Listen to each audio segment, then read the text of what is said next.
pour la lecture du message de Madame le ministre des Armées.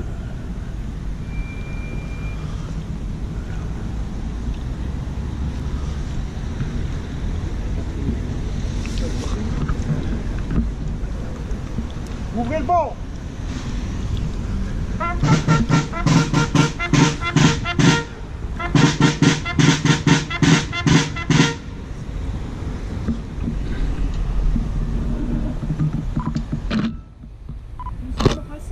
Aujourd'hui pour rendre l'hommage solennel de la Nation aux membres des formations supplétives qui ont combattu aux côtés de la France pendant la guerre d'Algérie.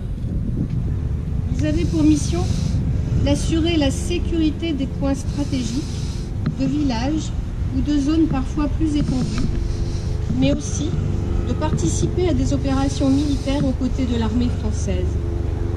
Parmi eux, les groupes mobiles de police rurale, les Moghaznis, les Harkis, les Assaises et les groupes d'autodéfense. Une diversité que l'on a pris l'habitude de rassembler communément sous le nom de Harkis. Une diversité dont le dénominateur commun est la bravoure, l'abnégation et le sacrifice pour la France. Nous rendons hommage à leur engagement pour la France. Leur sacrifice et leur souffrance doivent être connus. Le cessez-le-feu se traduisit pour les anciens supplétifs par le déchirement, l'exil, l'abandon, et pour certains, rester en Algérie, le pire. La France n'accorda pas sa protection aux Harkis, qui firent le choix de rester, exposant beaucoup d'entre eux à de violentes représailles. Elle n'a pas su non plus accueillir comme ses enfants ceux qui avaient choisi de rallier le territoire national, les reléguant en grand nombre dans des camps de transit, des hameaux de forestage, puis des cités de transit aux conditions déplorables.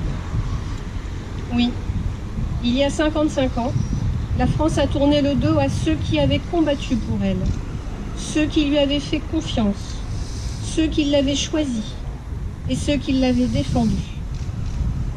Notre pays a, depuis quelques années, par la voix de ses plus hauts représentants, reconnu la responsabilité des gouvernements d'alors dans la tragédie vécue par les Harkis et leurs familles. La journée nationale du 25 septembre en est la manifestation la plus forte et la plus solennelle.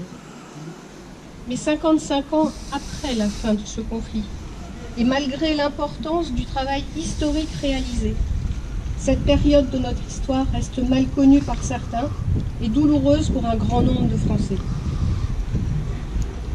Il est impératif que la nation renforce le lien de confiance qui doit naturellement exister entre elle et chacun des siens, et notamment avec les Harkis et les enfants de Harkis, qui contribuent à son identité, à son histoire et à sa force. Cela passe notamment par un examen sans concession du passé, jusque dans ses chapitres les plus sombres, et par une transmission objective de l'histoire et de la mémoire. La France doit œuvrer à la réconciliation des mémoires de tous ses enfants, les réunir sans les confondre, les distinguer sans les opposer.